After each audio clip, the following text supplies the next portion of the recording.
วัตติยังยะถาคาตาอุโภอันตาปฏิปาติชุมาชิมาชาตุสวาเรยสัจเจสุวิสุทธังญาณทัสสนังเกสิตังธัมมราเชนะสัมมาสัมโพธิเจตนังนาเมนะเวสุทังสุตตังธัมมชาคะปวัตตนังเวยาภารณภาเทนะสังฆังธรรมนามเสเอวเมสุทังเอกังสมัยังภะคะวะปาราณสียังวิหารติเยสิปัจเน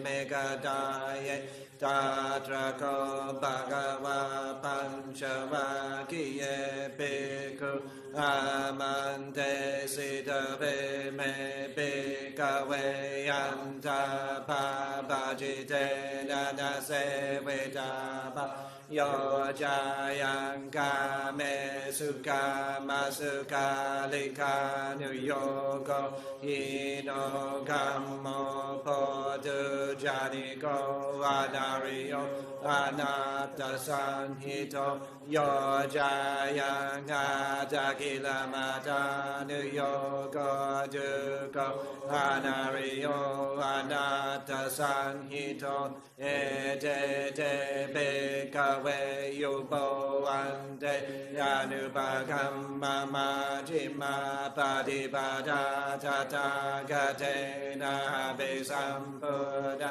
จากการณิญาณการณิยุปัสสมายาเป็นญายสัมปุตตะยานิบานายสังวาตติยาเมภิกขเวจิมาปฏิปทาทัตถากเตนะเบสัมปุตตะจากการณิญาณการณิอุปัสสมายาเป็นญายสัมปุตตะยานิบานายสังวาตติยาเมวะหาริโยอาทังกิโกมาโกเสยทิดังสัมมาทิฏฐิสัมมาสังกัปปะสัมมาวาจาสัมมากัมมันโตสัมมาจิวะสัมมาวายา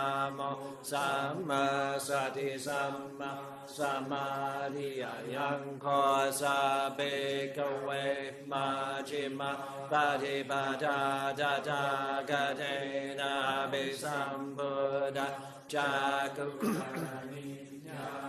การณิอุปัสสมายาเป็นญายสัมปุตตะยานิบานายสัมวาตติอิทังขอปานาเบกเวทุกะอริยสัจจังจาเทเปทุกะจาราเปทุกะมารณังเปทุกังโสกปาริเทวทุกะโทมานะสุปายาสาเปทุกะอาปิเยหิสัมปโยโกทุกะปิเยหิเวปโยโกทุกะยังเปจังดาลปฏิทังเปทุกังสังกิเตนะปัญจุปาทานะขันธาทุกะอิทังโคปานาเบกเวทุกะสมุทัยโยอริยสัจจัง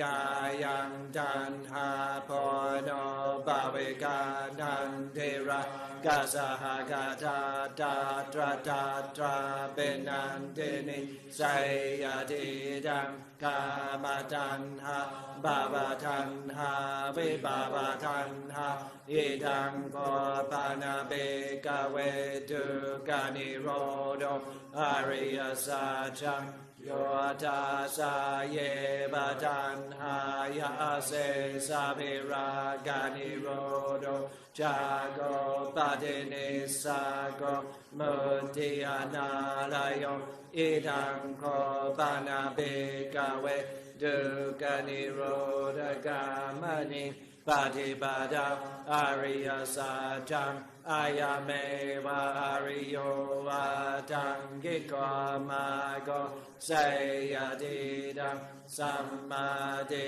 ฏฐิสัมมาสังกัปปะสัมมาวาจาสัมมากัมมันโตสัมมาอาชีวะสัมมาวายามะสัมมาสติสัมมาสมาธิดังดุขังอริยสัจจังติเมเบกเวภูเบยานานุสุเตสุดัมเมสุจากุอุดาปาดิญาณังอุดาปาดิปัญญาอุดาปาดิวิจารอุดาปาดิยาโลกอุดาปาดิดังโกปานิดังดุขังอริยสัจจังปาริญญายันติเมเบกเวภูเบยานานุสุเตสุดัมเมสุจากุอุดาปาดิญาณังอุดาปาดิปัญญาอุดาปาดิวิจารอุดาปาดิอาโลกอุดาปาดิดังโกปานิดังดุขังอริยสัจจังปาริญญาตันติเมเบกเวภูเบยานานุสุเตสุดัมเมสุจากุอุดาปาดิญาณังอุดาปาดิปัญญาอุดาปาดิวิจารอุดาปาดิอาโลกอุดาปาดิดังดุขัสสะมุทัยโยอริยสัจจันติเมเบกเวภูเบยานานุสุเตสุดัมเมสุจากุอุดาปาดิญาณังอุดาปาดิปัญญาอุดาปาดิวิจารอุดาปาดิอาโลกอุดาปาดิดังโกปานิดังดุขัสสะมุทัยโยอริยสัจจังปะหาตาปันติเมเบกเวภูเบยานานุสุเตสุดัมเมสุจากุอุดาปาดิญาณังอุดาปาดิปัญญาอุดาปาดิวิจารอุดาปาดิอาโลกอุดาปาดิดังโกปานิดังดุขัสสะมุทัยโยอริยสัจจังปะหินันติเมเบกเวภูเบยานานุสุเตสุดัมเมสุจากุอุดาปาดิญาณังอุดาปาดิปัญญาอุดาปาดิวิจารอุดาปาดิอาโลกอุดาปาดิดังดุขังนิโรโดวาริยสัจจันติเมเบกเวภูเบยานานุสุเตสุดัมเมสุจากุอุดาปาดิญาณังอุดาปาดิปัญญาอุดาปาดิวิจารอุดาปาดิอาโลกอุดาปาดิดังโกปานิดังดุขังนิโรโดอริยสัจจังสัจจิกาตาบันติเมเบกเวภูเบยานานุสุเตสุดัมเมสุจากุอุดาปาดิญาณังอุดาปาดิปัญญาอุดาปาดิวิจารอุดาปาดิอาโลกอุดาปาดิดังโกปานิดังดุขังนิโรโดอริยสัจจังสัจจิกาตันติเมเบกเวภูเบยานานุสุเตสุเมสุจากุอุดาปาดิญาณังอุดาปาดิปัญญาอุดาปาดิวิจาร อุดาปาติอาโลกอุดาปาติอิดังทุกขานิโรธกามนิปฏิปทาอริยสัจจันติเมภิกขเวภูเบยานานุสุเตสุธัมเมสุชาคงอุดาปาติญาณังอุดาปาติปัญญาอุดาปาติวิจาอุดาปาติอาโลกอุดาปาติตังโกปานิตังทุกขานิโรธกามนิปฏิปทาอริยสัจจังปาเวทาปันติเมภิกขเวภูเบยานานุสุเตสุธัมเมสุจาคงอุดาปาติญาณังอุดาปาติปัญญาอุดาปาติวิจาอุดาปาติอาโลกอุดาปาติตังโกปานิตังทุกขานิโรธกามนิปฏิปทาอริยสัจจังบาวิตันติเมภิกขเวภูเบสุจาอุดาปาติญาณังอุดาปาติปัญญาอุดาปาติวิจาอุดาปาติอาโลกอุดาปาติยาภคิวัญชเมภิกขเวอิเมสุจตุสุอริยสัจเจสุเอวันติภาริวาตังดาวาตัสสะการะยะดาบุตะญาณดาสนังนาสเวสุดังอาโหสิเนวตาบาหังเบกเวสะเดวะเกโลเกสมาดาเกสะบรมเกสะสมณบรมณียาปัจจายสะเดวมนุสายาอนุตตรังสัมมาสัมพุทธังญาภิสัมพุทโธปัจจัญญา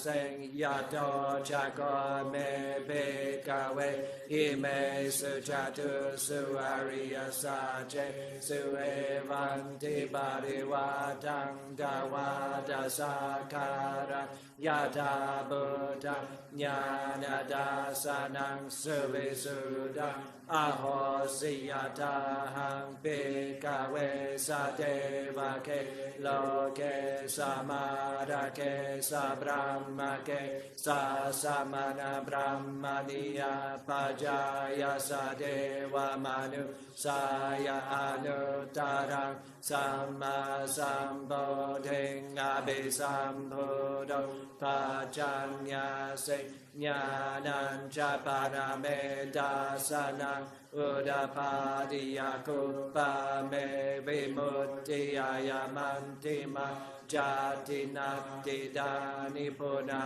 ภาวติอิดามาวจาภากวะอาตมนาปัญจวัคคียาเบกุภะคะวะโตปาสิตังอภินันตุอิมัสมินชาปนาเวยการณาสมิงปัญญมาเนอายสมาโตโกนดัญญาสาวิราจังเวทมาลังธัมมจากุงอุดาปาติยังกิเจสมุทัยธัมมังสัพพันธังนิโรธธัมมันติภาวติเตชะภะคะวะตาธัมมจากเกภุมมาเดวะสาดมนุสาเวสุง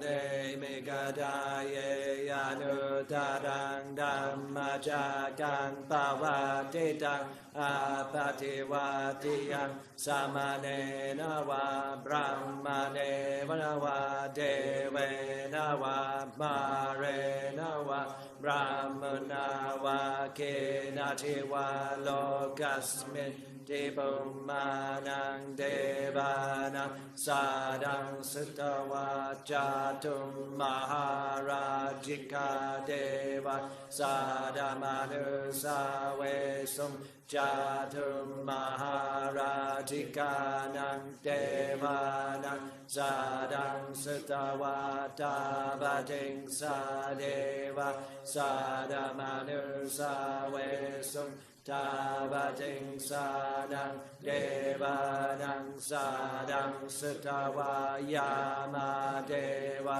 สาดามนุสาเวสุยามานังเดวานังสาดังสตวาตุสิตาเดวะสาดามนุสาเวสุตุสิตานังเดวานังสาดังสตวานิมมานาราธิเดวะสาดามนุสาเวสุนิมมานาราธินังเดวานังสาดังสตวาปารณิมิตวาสวาทิเดวะสาดามนุสาเวสุปารณิมิตวาสวาทินังเดวานังสาดังสตวะพระมกายิกาเดวะสาดามนุสาเวสุเอตังภะคะวะตาบาราณสียัง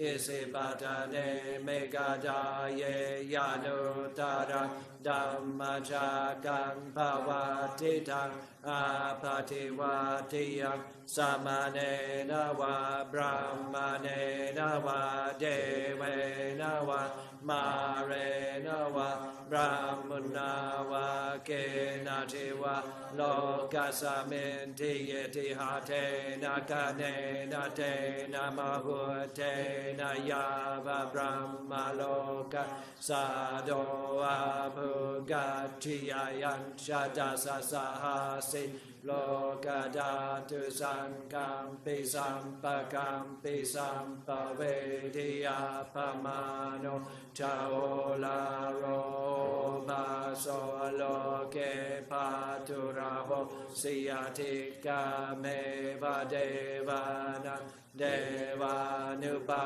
วังกัตโกภะคะวะอุดานะอุดาเนสิยัญญาสิวัฏโปกอนดัญโยอัญญาสิวัฏโปกอนดัญโยติอิติหิตังอายสมัตโตกอนดัญญาสะอัญญากอนดัญโยตะเววนามังอโหสิทิธัมมจักรภวัฒนาสุทังนิติตัง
as it's the new moon, so on full moons and new moons, there's the opportunity for members of the lay community, the lay support team, and anybody coming from the outside, if you wish to request the 3 refuges and 8 precepts. And just to maybe clarify a little bit, because one of the lay team asked me last week if it was okay for the lay team to take the 8 precepts.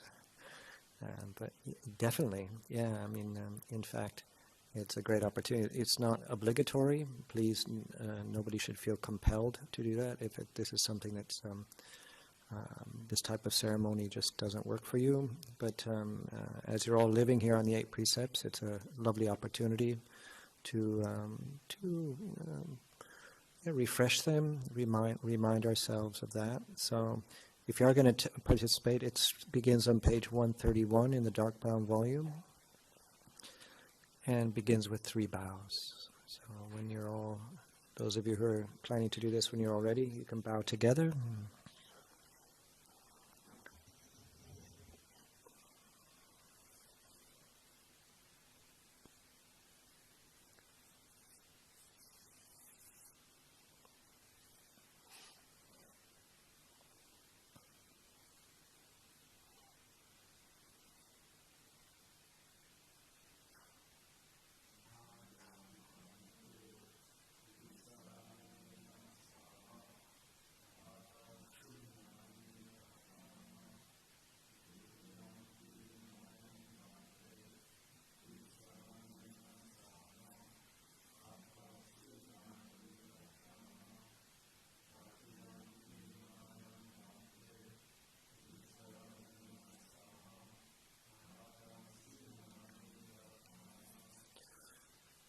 Namo tassa bhagavato arahato samma sambuddhassa.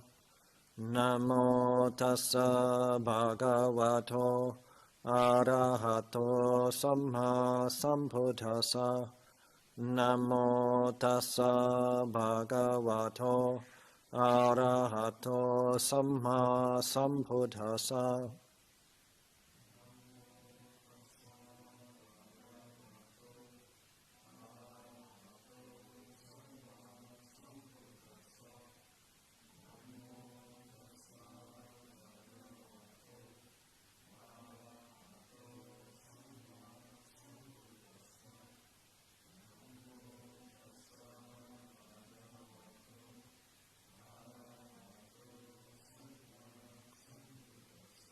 Buddhaṃ saraṇaṃ gacchāmi, Dhammaṃ saraṇaṃ gacchāmi, Sanghaṃ saraṇaṃ gacchāmi, Dutiyampi Buddhaṃ saraṇaṃ gacchāmi, Dutiyampi Dhammaṃ saraṇaṃ gacchāmi, Dutiyampi Sanghaṃ saraṇaṃ gacchāmi,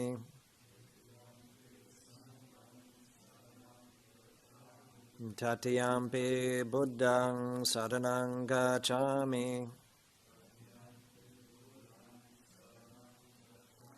Tatiyampi Dhammaṃ saraṇaṃ gacchāmi,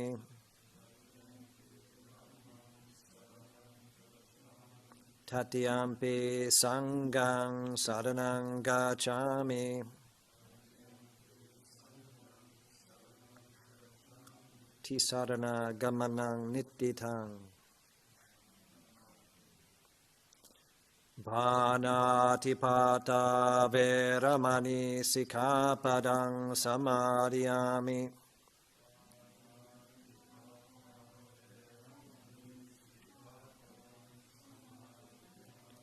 I undertake the precept to refrain from taking the life of any living creature.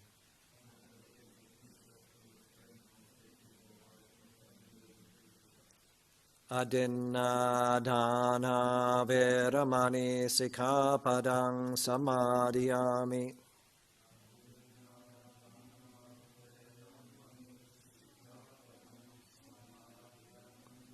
I undertake the precept to refrain from taking that which is not given.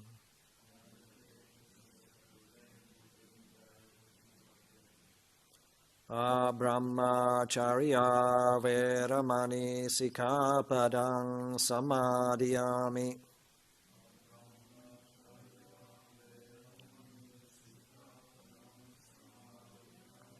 I undertake the precept to refrain from any intentional sexual activity.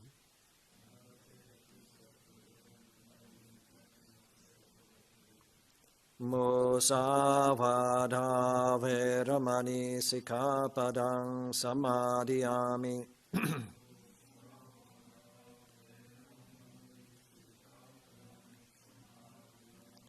I undertake the precept to refrain from lying. Sura meraya majapamadhatana veramani sikkhapadang samadhiyami.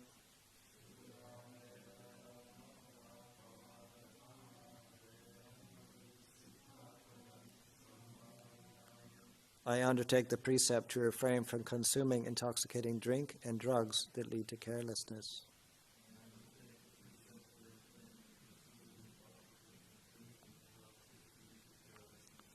Vikala bhojana veramani sikkhapadang samadhiyami.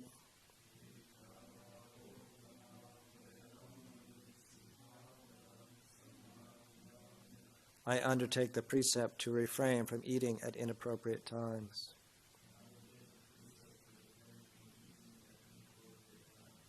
Nacha gita vadita visukadasana mala ganda vilepana dadana mandana vibhusanatana veramani sikkhapadang samadhiyami.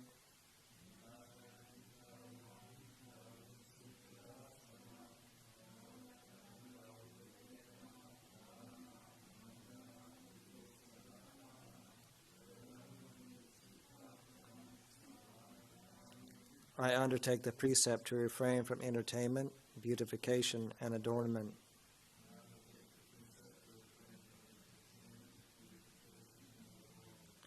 Ucca sayana mahasayana veramani sikkhapadang samadhiyami.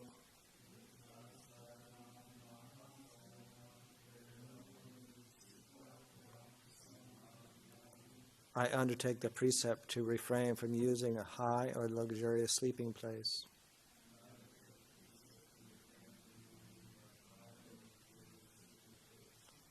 Imani atta sikkhapadani samadhiyami.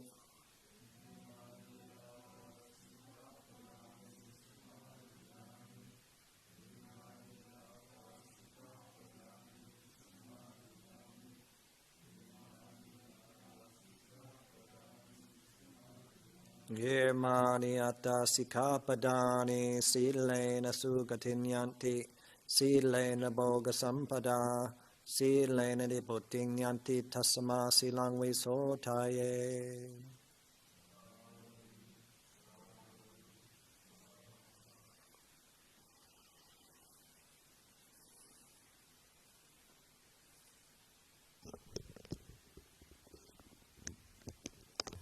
Namo tassa bhagavato arahato samma sambuddhassa.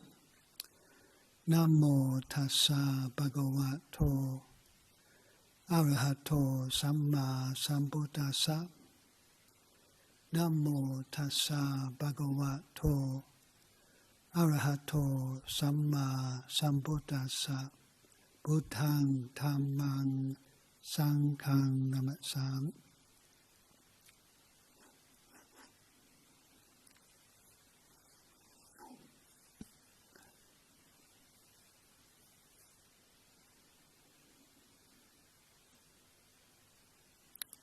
I'm sorry to cause all this moving around, but it's just nice to be able to see everybody, you know. you're sort of there, you're sort of looking. But I quite like it more here. Yeah. So we all have our preferences. So, yes, on Saturday I'll start a month of solitary, so I'll sort of be disappearing a bit. And yeah, so I thought just tonight I would, my intention is to offer a few reflections that might be encouraging in some way for the rest of you when you're doing your practice here for this retreat.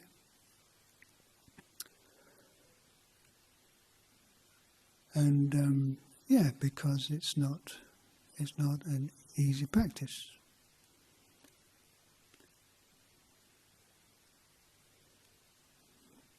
And just like somebody the other day commented to me, why aren't there more monastics? Because, out there it's getting more difficult, out there in the world with all the things happening. And when I reflected after I thought, well, there are challenges living in a monastery too.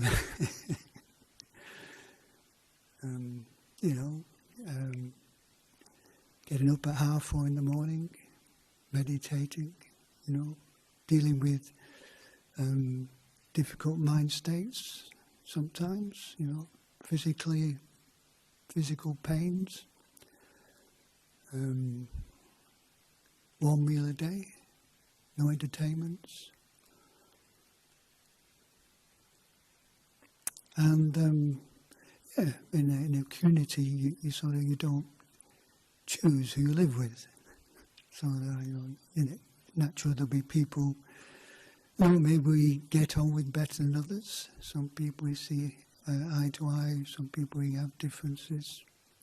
And think about it, in our community, we're quite a mixture, aren't we? Nationalities and different cultural backgrounds and different conditionings and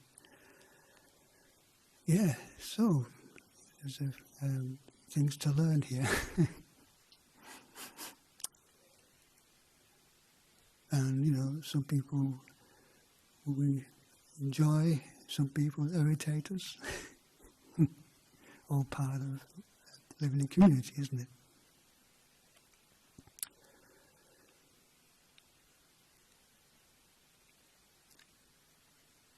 So, this is why people do come here, but they don't stay for too long sometimes, because there are the challenges of this practice,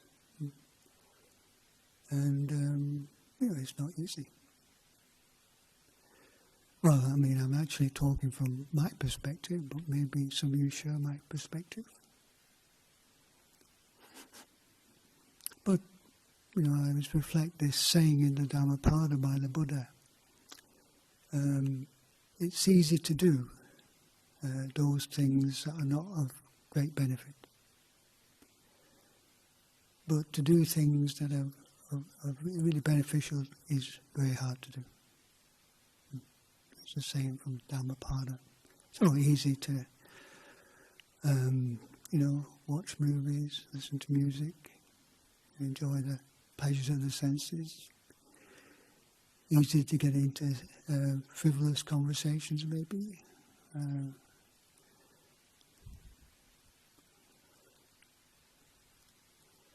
But training the mind is different, isn't it?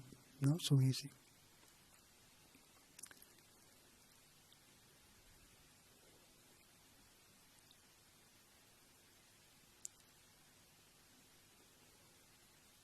But of course, it's a great benefit.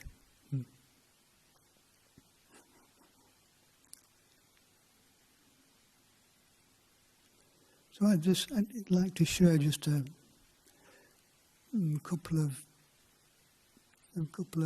things from my early days as a monastic,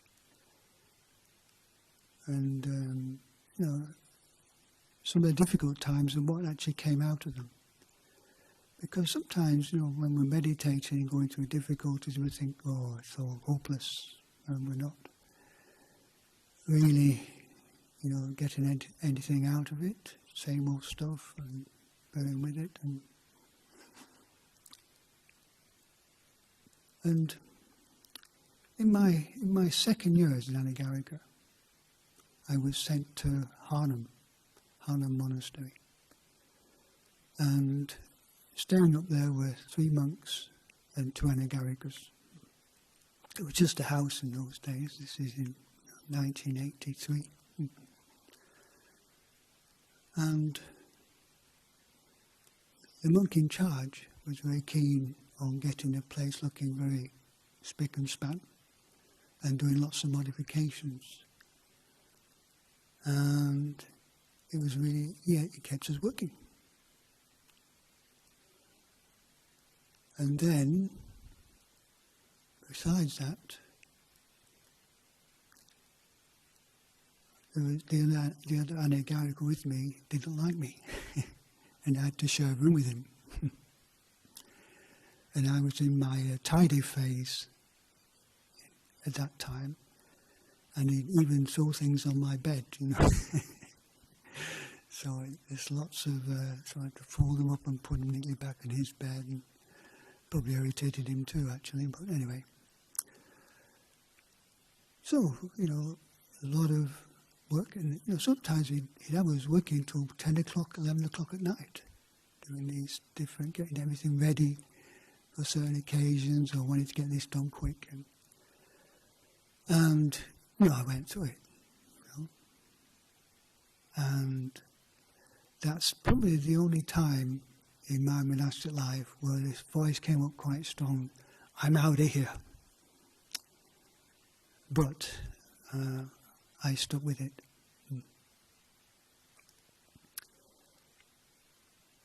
So, a difficult 5 or 6 months in this small vihara, just one house. And then after, soon after at the end of my stay in Hanam, my younger sister decided to get married. She was over on the East Coast in Lowestoft. So as an Anagarika, I attended the wedding. And it was mostly the relatives of my sister's husband, and just mother and father and my other sister. But the interesting experience of this was usually before in those sort of situations, I'd feel a bit sort of uncomfortable, a bit anxious, social anxiety maybe, and a bit agitated, not knowing anybody, how things are going to go. But the thing was, I just felt quite at peace with it all. And begin to just reflect that, maybe the reason that I can be more at peace with this situation now, where before it wouldn't have been so peaceful for me, was the fact that I'd really developed something over those last months, and those difficulties I'd had. Some sort of strength of mind had come from it. That, I could feel at ease in the situation where before I wouldn't have felt at ease. And this was very inspiring for me, to experience that. And begin to really see the benefits of practice, how one thing could be suffering one day, but we could go beyond it. Just a sort of taste of that. So that was very encouraging, the practice, and brought up a lot of inspiration. And interesting enough, even my father noticed that I was quite at ease with it all.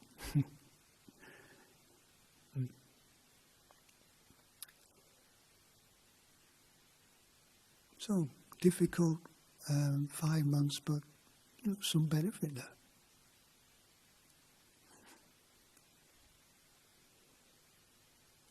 So, life as a junior monk in the monasteries here was quite a lot of hard work because, you know, the house was pretty derelict and the forest needed a lot of work doing to it. So it was really morning and afternoon work. And it was quite a strict regime in those days. Every half moon we did an all-night sitting. They give you the morning off the next morning, unless you were cooking. And but after we decided that because there was so much work to do, that for the fourth Vasa to give you a retreat in the forest. So I was really, oh great, a retreat, a 3-month retreat in the forest. Wow, you know, after, you know, we've been just working all the time. And, so I was all, you know, feeling very good about that. And this particular Vasa, I think the nuns must have all been at Amaravati because we had these 2 kutis by the lake where the nuns' kutis are now. They weren't so nice as they are now. They were these 2 huts, like, you know, like the nuns' tool shed. 2 huts like this, the nuns' tool shed. But the idea of a retreat was very, felt very good to be able to have this opportunity. And just before I was going to go on retreat, the abbot here then, Lumpur Smedra moved to Amaravati, the abbot here, Ajahn Nando in those days, he said, you should learn the Patimokkha too. I thought, I just wanted to meditate. Didn't have to learn the Patimokkha. But, you know, the expectation was, you know, by your 5th Vasa, try to, if you can, to learn the Patimokkha. So I thought, well, put some effort in to learn the Patimokkha. Because before then it was so busy, didn't really have time. Working morning, afternoon, and pretty tired in the evening. Yeah. So, started the retreat. And things didn't very much go the way I was anticipating. Firstly, I seemed to have some analogy to staying in that kuti. And a lot of sinus problem, a lot of mucus and sniffling, you know. And so morning seemed to be just clearing out the sinuses, you know, cleaning out the sort of, you know, settling the water element in the body seemed to be the morning practice. And then the meal, and then afternoon it was dealing with this sleepiness from the meal. And then, fortunately, I'm glad that I was asked to do the Patimokkha. That kept me awake in the Patimokkha. Then in the evening, it was sort of just trying to stay awake. It's sort of very unusual retreat. It would take a lot of effort just to keep something going. And so this, you know, pretty much went on for the whole 3 months. And one might think, no benefit. You know, didn't have really great meditations or, you know, things like this. Then after retreat was over, I went back to Amaravati. And I noticed something.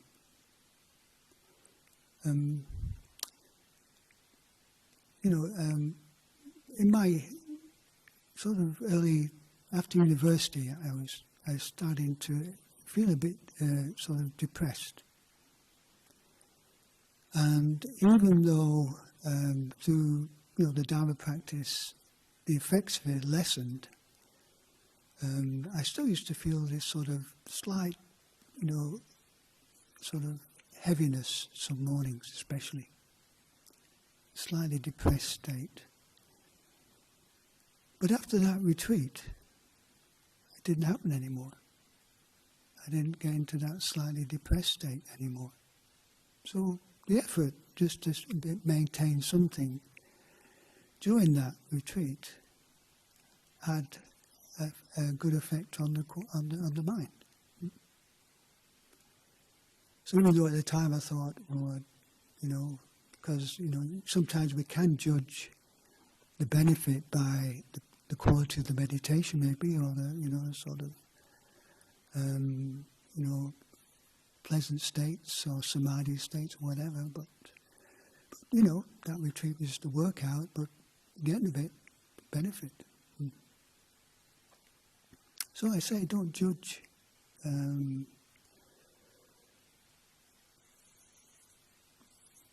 benefit you're getting by what you're experiencing in meditation. The important thing is just to keep going.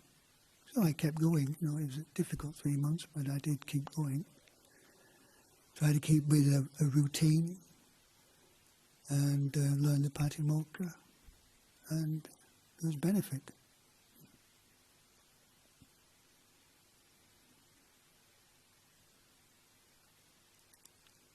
And, that's something, in a time when we do have our personal retreats, maybe something to consider is, having a sort of routine for yourself. The usefulness of a routine is that if we're just following our moods, maybe we don't benefit so much. If we just meditate when we feel like it and just distract ourselves with other things when we don't feel like it, then, I think the benefit will be limited. But if we can, decide on the routine, we feel we can manage and we stay with it. Even if it's a difficult retreat, benefit. There's benefit.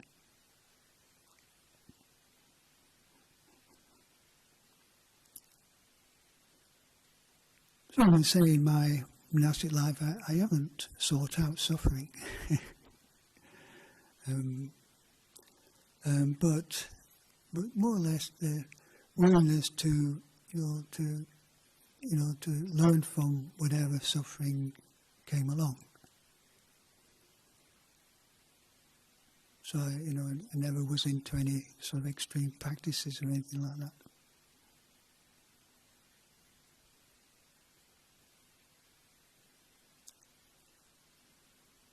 And sometimes extreme practices, can be some. We're impatient. We want quick results, so we do something extreme to get the quick results. But this is not always so beneficial. In the teaching in the Majjhima Nikaya, the Buddha talks about the ways of undertaking Dhamma. And the first one in these ways of undertaking Dhamma says it painful now and painful in the future. What way of practice is painful now and brings pain in the future? And one of the things the Buddha said was this, Attakilamitana Yoga. We chanted it tonight about extreme practices, self-mortification in some way.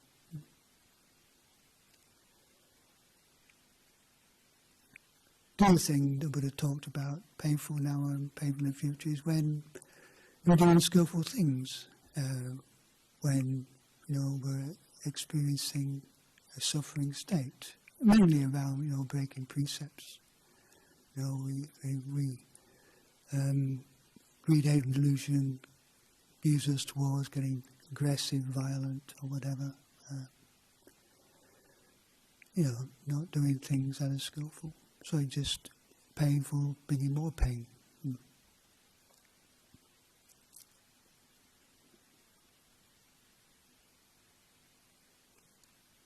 Another way of undertaking Dhamma is, pleasurable now, but painful in the future. And this is about this sort of, not breaking precepts because of the pleasure of it. Doing things that are not according to the precepts And some people enjoy harming other beings, maybe stealing, getting something, sexual exploitation, certain types of speech that people enjoy but are quite don't bring a good result. And of course, drinking can be enjoyable at the time, but what about after? Yeah, I think a lot of us know that one. So, pleasurable now, but painful in the future.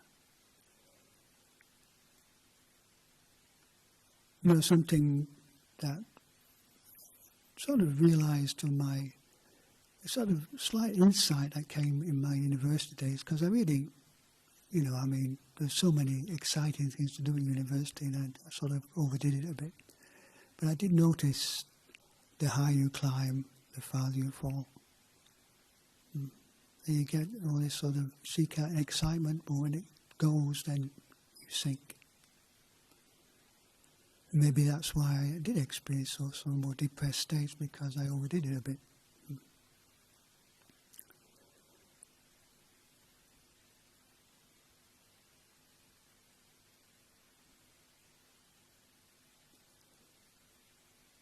Another way of undertaking Dhamma, yeah. Painful now, but leading to something pleasurable. So, even though one's experiencing difficult mind state, one keeps one's precepts. One is able to still use one's body and speech in skillful ways, and then meditation, how to maintain mindfulness when we're going through difficulties. So, difficult now, but leading to pleasure in the future.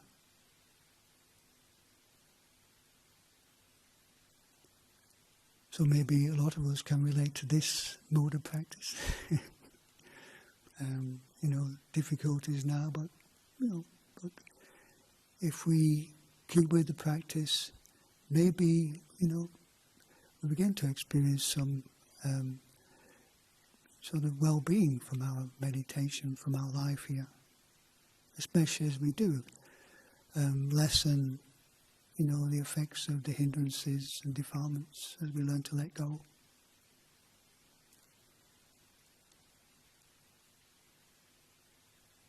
So I suppose the question is, do we have confidence in that this practice can lead us to a happiness that's not, based on, sensory things, sensual pleasures, but a happiness that comes to from cultivation, from cultivating skillfulness, letting go of defilements and cultivating the good heart.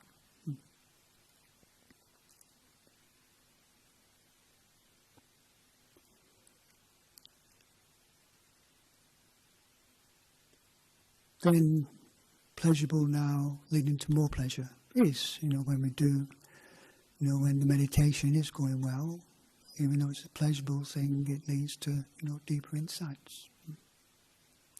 This is like, when in the Buddha's time, when he was a boy, watching the people ploughing, and he spontaneously went, started meditating on in and out breath, and went into jhana, went to a refined state. And this is what the Buddha remembered when he was doing all these ascetic practices and all these extreme things, and realizing really wasn't really helping. Remembering his time in the ploughing season, when he felt this pleasure from mindfulness of breathing. And then the Buddha changed. He started to practice this again, and then of course things unfolded from that, and he realized enlightenment. So, the pleasure that leads to greater pleasure.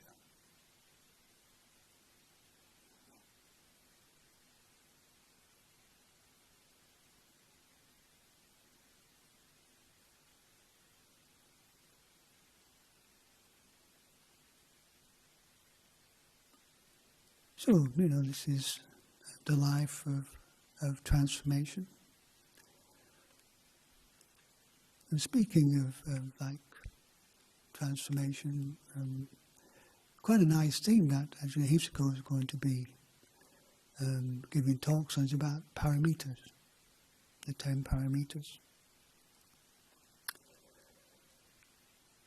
And, I don't know if you're familiar with Dhamma language in Thailand, if you have good results when you practice, they say you've got parami.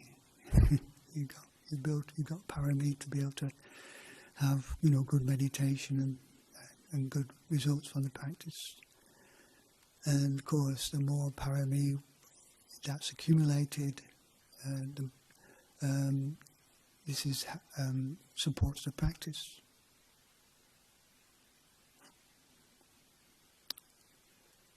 And they are very good things to reflect on. I mean, paramis are what make Buddhas actually, because a Buddha has perfected all the paramis. So this is what actually makes a Buddha, somebody who's perfected the paramis. But I think they're very useful things to contemplate in terms of, dealing with the things we find difficult and challenges. Say, using them as opportunities to cultivate certain parami. Yeah, for example, renunciation is a parami.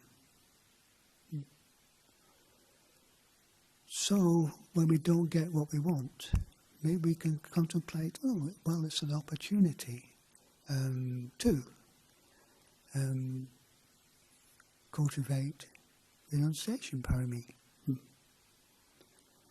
So when we say, for example, when we come to the bindabat table and all of our favourite dishes gone, and we say, we can say, opportunity for renunciation, not to have our favourite dish.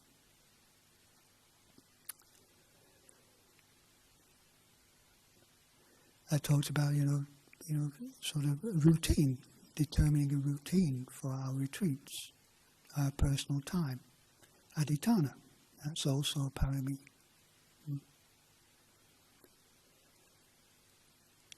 And, for meditation, khanti, patience, parami.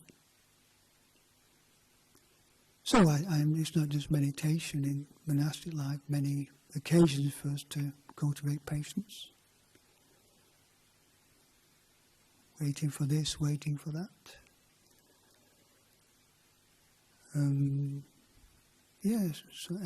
Somebody's behaving or speaking in ways that irritate us, being patient with that. So if we can see it as an opportunity to cultivate a certain parami, it transforms it. Rather than getting caught into being resentful about not getting your favourite dish, or getting caught up in the irritation or negativity towards somebody, then, if we can see them as opportunities of cultivating parami, then it can transform that, because the way relating to the situation becomes different. So this is why I think reflection on parami is very good. If we can bring up these parami in certain situations, it can help to transform. So, like the book by Lumpur Street is about crossing the floods. So it's about, whether we sink or swim, isn't it? Whether we sink with the situation or swim with it.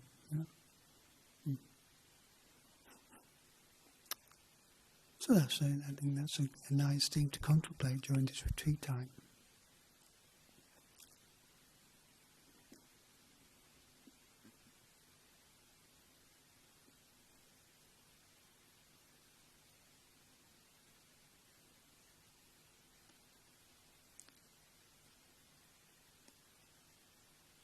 So while I'm away on my solitary retreat, I wish you all well with your practice. May you continue in practice, and And yeah, sometimes the benefits we don't see till later. And it's like the analogy the Buddha gave about, if every time you used an axe to cut wood and you look for how much of the handle had been worn away, you wouldn't see any difference. But just over a period of time, doing it regularly, you notice the difference, the sort of fingerprints coming into the wood. Oh, this is normal.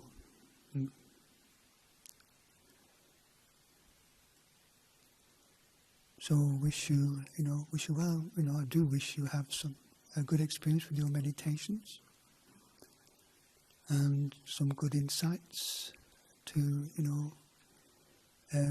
build up your faith in the practice. And, if there's a good level of faith, then you keep going. Naturally, faith will lead to effort, will lead to mindfulness, lead to concentration, lead to wisdom. So, I love these reflections for this evening.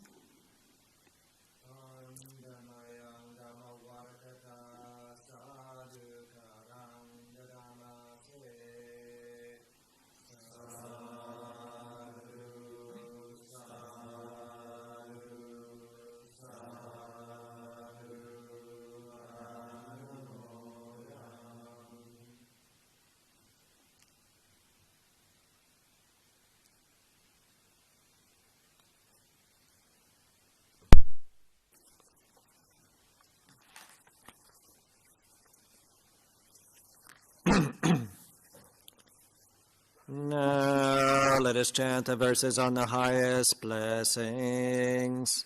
Thus have I heard that the Blessed One was staying at Savatthi, residing at the Jeta's Grove, in Anathapindika's park.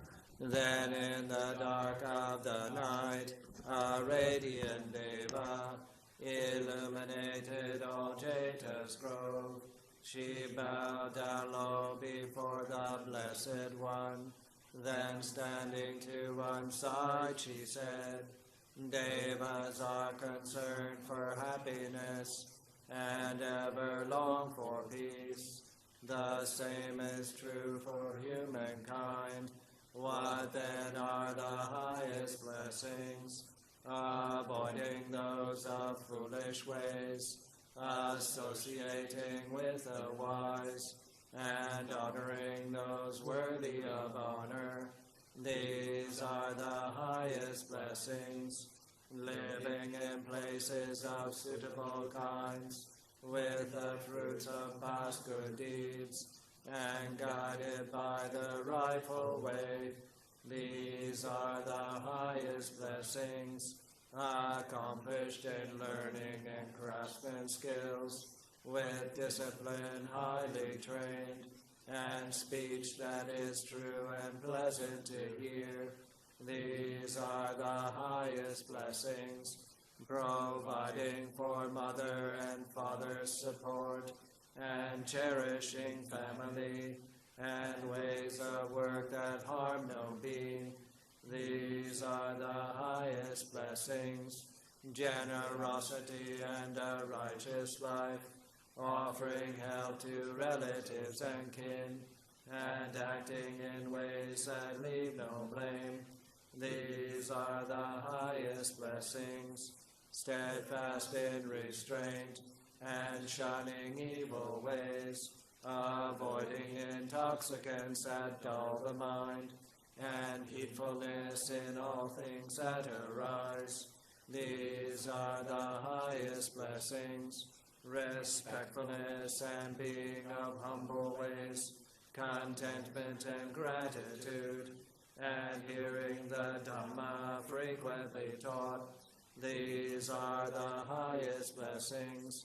Patience and willingness to accept one's faults, seeing venerated seekers of the truth, and sharing often the words of Dhamma. These are the highest blessings. Ardent, committed to the holy life, seeing for oneself the noble truths and the realization of Nibbana. These are the highest blessings, although in contact with the world. Unshaken the mind remains, beyond all sorrow, spotless secure. These are the highest blessings. They who live by following this path know victory wherever they go, and every place for them is safe. These are the highest blessings. And we'll do the closing homage on page 29. That'll be in English.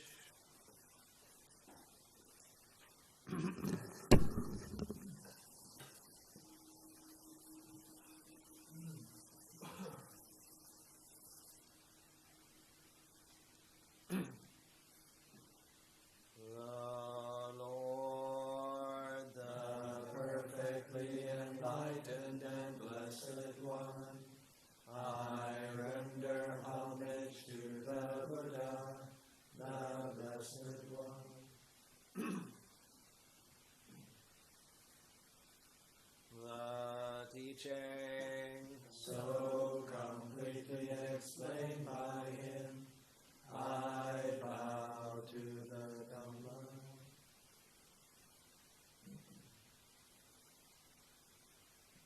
The Blessed One's disciples who have practiced well, I bow to the Sangha.